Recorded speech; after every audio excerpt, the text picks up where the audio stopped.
Number 64 was Spartan using today I'm here with. John Padilla. Lester Valdez. So, throughout your high school years of playing soccer, what was your favorite memory? My favorite memory was probably the game against American Youth. I scored a pretty good free kick. I'd say it was my favorite. Or Ayub scoring an own goal. It was pretty funny. Yeah, no, my favorite memory is scoring against American Youth from pretty far out, How did that make you feel? Felt pretty good. We tied the game. We were down like the entire game, so it felt good to at least come out with a tie. We should have won though. Yep. Made Definitely me should've feel won. ecstatic. First goal of the season and first tie. hmm So, I understand that you both are seniors. What legacy would you like to leave? I really just, like me being a captain. I really just want them to strive, to be the best, to be mature when they need to be mature. Have fun. But we've won two trophies, I think, two tournaments, and I just want them to keep winning and fighting to make the school a better place, sports-wise, soccer-wise. Yep. Just to keep getting first place on the SSA championship. We've gotten first place 2 times out of the 3 tournaments we've played. So just gotta keep going for first place. What's something you would tell somebody who's wanting to try out for these events? You don't got to be the most technical player. You just have to put in 110% effort on the field, and as long as you do that, then everything else will come. Just focus on that first. Yeah, and you'll make the team. Yeah, if you want to play for the team, come with passion. You actually want to play, Don't just show up, try out, and then not show up to practices, games, and stuff like that. Actually come in, actually want to get better, and actually want to play. hmm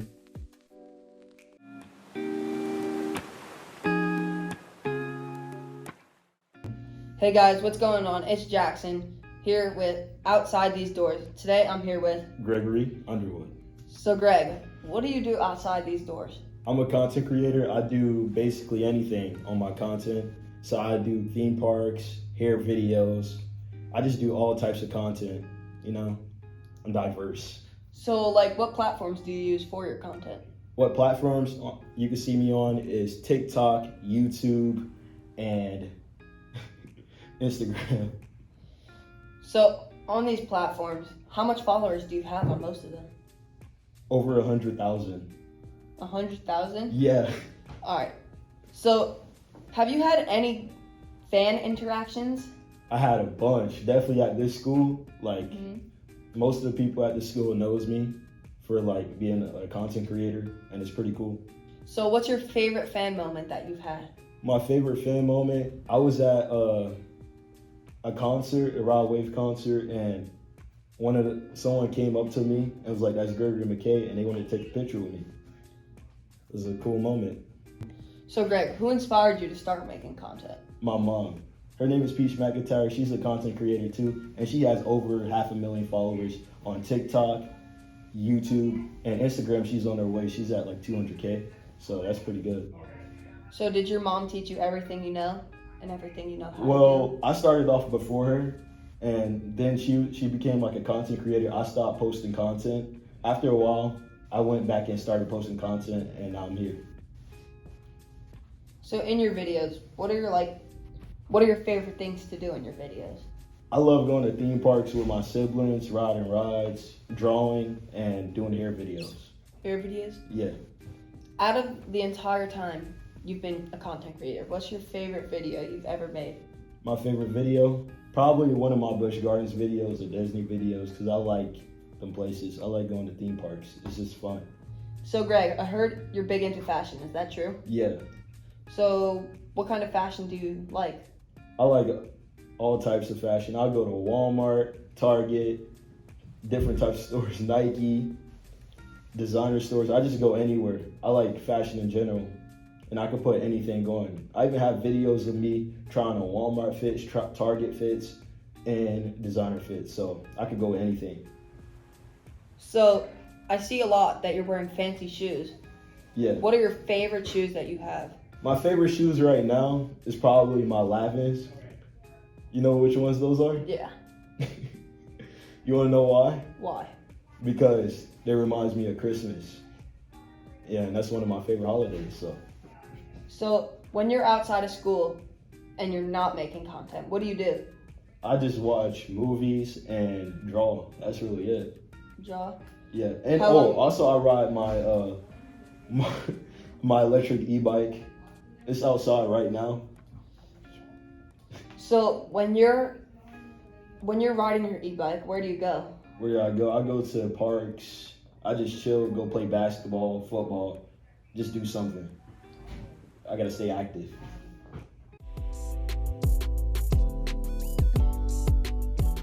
Let's talk Spartan news. I'm your sportscaster, Bernice St. Fort, and today I'm here with. Hi, I'm Cindy Mohanji. So, Cindy, throughout your 4 years of playing basketball, what was your favorite thing? My favorite moment was winning the championship for the first time Why? because everybody looked down on us and we finally proved them wrong. How did that make you feel? It made me feel proud of my team and happy that we could finally, grow together and win something as a team. That's lovely to hear. Also, you are a senior, so Yes. what legacy would you like to leave behind? I would like to leave a legacy of loyalty to your team, staying for all 4 years and be able to be a leader and showing kindness and caring for my team. What would you like to tell anybody that wants to try out for the team next year? That being a basketball player doesn't mean you're just a basketball player. You got to be a student and an athlete. Is there any advice you want to give to any student athletes out there? Just prioritize your time. Make sure you manage your time properly so you can be the best player and student you can be. That's it. Bye.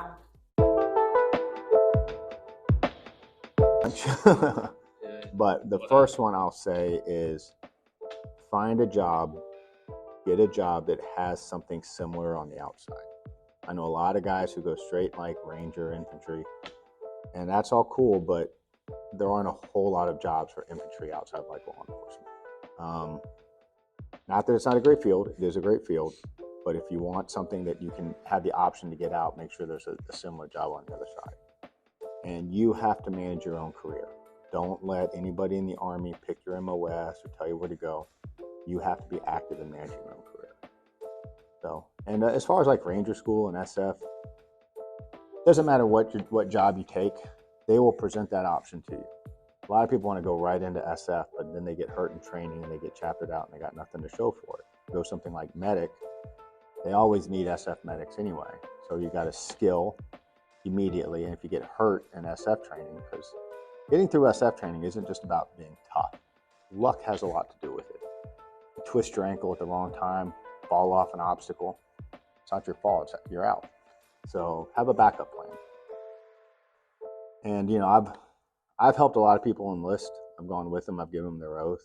I've made sure they didn't get messed around by the recruiter, because the recruiter has a quota he needs to put you in, needs of the Army. They're not necessarily your best interest. So don't let the recruiter talk you into a job you don't want or sell you a job that doesn't make sense. And if you know someone who served, take them with you so they don't pull any fast ones on the contract. Not all recruiters do it, but there are some dirty recruiters out there. You just gotta be careful. So, yeah. Well, thank you for outlining your past with us. It's Okay. definitely good to know more about you, because I know that there's a bunch of students in this school that, they see you, but they don't necessarily know you, and some say you're slightly intimidating and all that. But I'm always one for second chances. You can't judge a book by its cover, that sort of thing. And it's awesome to have you on here and actually talk a little bit about what you're about. But now I want to ask you a little bit about your first year at WCPA. So far, would you say you have a favorite student? No, there are students I like a lot. But if I pick a favorite, then the other ones will get upset. But I like students who are honest, who give it a shot. It doesn't have to be the best, the brightest. I like students who are willing to take a chance at it. A lot of students don't believe they can do this, so they don't even try. I'm pretty easygoing with my grading because I want people to see they can do it. Tests are when I'm going to grade you harshly. But if you try and outsmart me, be slick. Look, I did interrogations for many, many years. I used to work against terrorists, spies, hard criminals.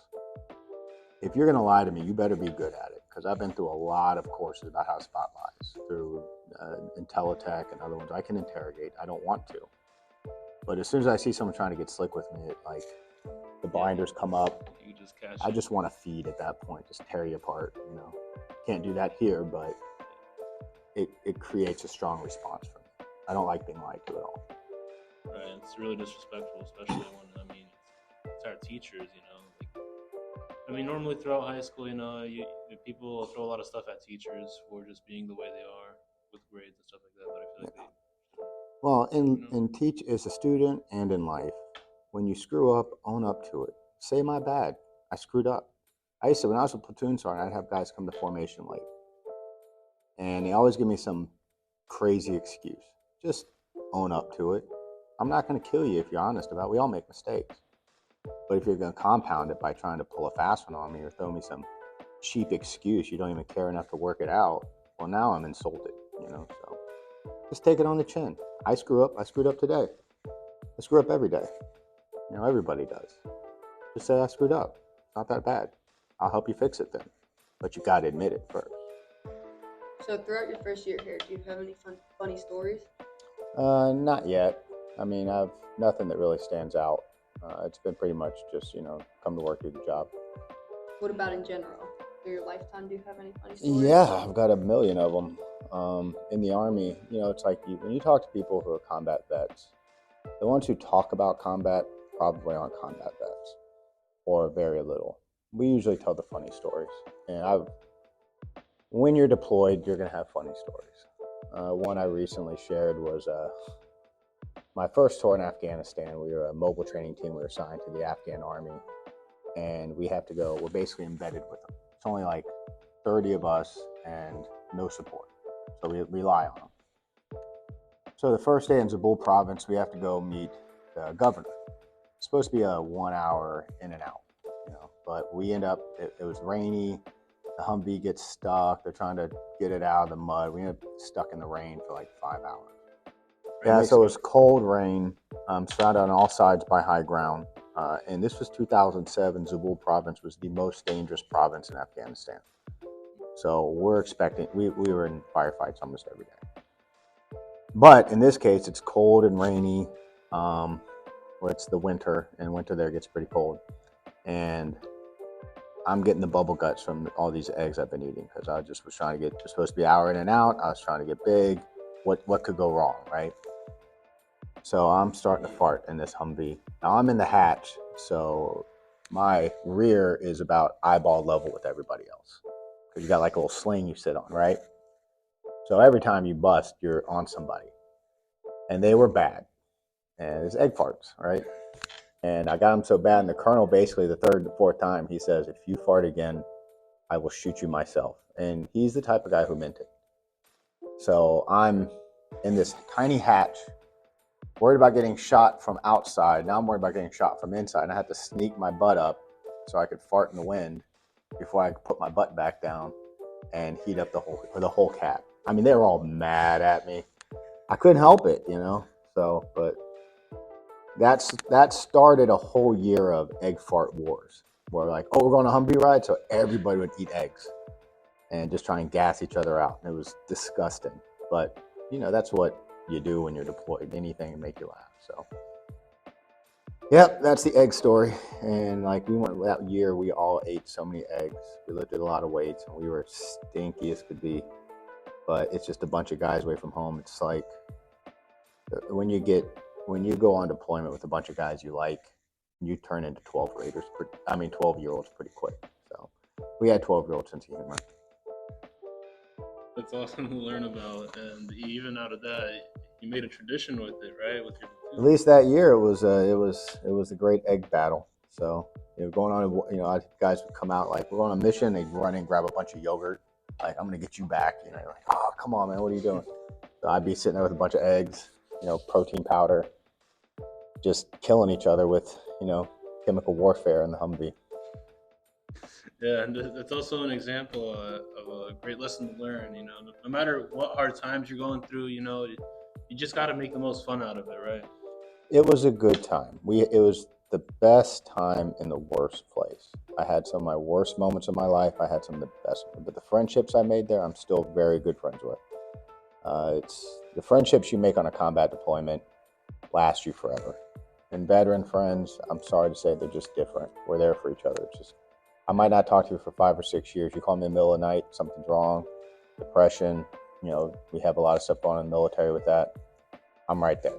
And I've got a bunch of guys who are there for me. I haven't talked to them in 5 years. If I call them today and say, man, I'm feeling low, they're going to fly down. So it's a brotherhood, sisterhood, for me, I had just many women in my unit, and we were all you're just tight, you're family. That sort of friendship, that's something that's so rare nowadays. Mm-hmm. To have that sort of friendship with people. It's forged in fire. Yeah, I mean, whenever you can find a friendship like that, I feel like you're just golden. Mm-hmm. But hey, if you're living life, make sure to live it in a fun way. Like we all go through those tough times and those hard times where we just don't know if we can make it. But something that you should always do is just have fun with it. That's really it, right? Nothing's more important than that, because if you're not having fun with life, then what are you really doing? You got to find it. Right. In the worst times, you can still find it. It's an attitude, So as long as you can find something that makes you laugh that day, you're all right. And Mr. Green, before we sign off, is there anything you would like to tell the students? So we're trying to start wrestling and Brazilian Jiu-Jitsu next year. Make sure you pester the principal about it. And it's going to be co-ed. That's the idea. So men and women. I've trained men and women in both. So yeah, it should be awesome if we can get it going. Well, thank you, Mr. Green, for your time on our podcast. And thank you for serving us too. Thank you. It's my pleasure. They paid me. They still do. And we'll see you on the next episode. See you guys.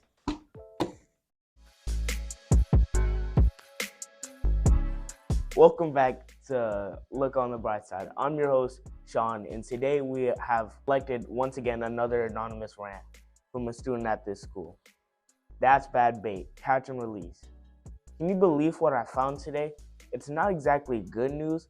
It's a Pokemon called Bruxish. It's really ugly, downright hideous, with vibrant colors that only attract the blindest of moths and a face that only a mother could love. This fish is not a bait I'd reel in. Why does it even exist? No idea. Whoever made it must have been into bad designs. This is one fish I'd surely catch and release. Now, how does this relate to our school? To put it simply, a lot of students here remind me of this fish. They're sneaky, cool, and this fish looks a lot like them. Same thing with the teachers who give homework. When they're asked, why do we need this? They stare at you like this ugly fish and reply, because I said so. Sorry for not wanting extra work when you've already given tons of homework. If they smiled at me like that, I'd definitely catch and release. On the bright side though, research quoted in the Time magazine article found homework helpful.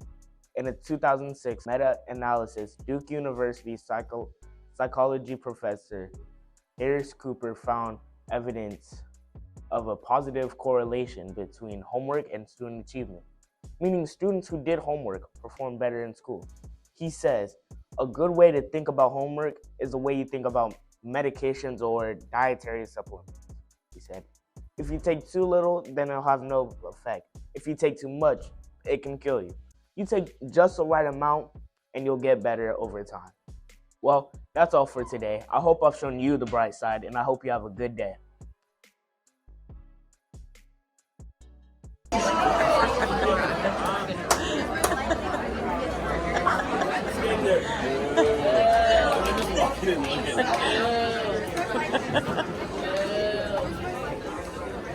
Hello guys, so today we're going to be walking around interviewing people about how they show their appreciation for their mom on Mother's Day. Hello, I'm here with Medina. What do you do on Mother's Day to show your mom appreciation? Well, me and my family get her gifts and go out for dinner. Have you had any difficulties while doing this? Yes, some people struggle with in the bank, the bread. So we got her a cute little macaroni necklace, like that she loved, obviously, and wore for a few minutes. What did she do with it after? She threw it away. Okay, thank you. Hello, I'm here with. I'm Kevin. What do you do on Mother's Day to show your mom appreciation? I usually cook breakfast for her in bed and do all the chores and just clean around the house for her. Okay, thank you. Hello, I'm here with. What do you do on Mother's Day to show your mom appreciation? I take her shopping. Okay, have you had any difficulties with that? No. Okay, thank you. Hello, I'm here with. Anointed. What do you do on Mother's Day to show your mom appreciation? We take her out to eat, Olive Garden. Okay, thank you. Hello, I'm here with. Trey G's. What do you do on Mother's Day to show your mom appreciation? Give her a hug. That's all? Cook for her. Okay, thank you.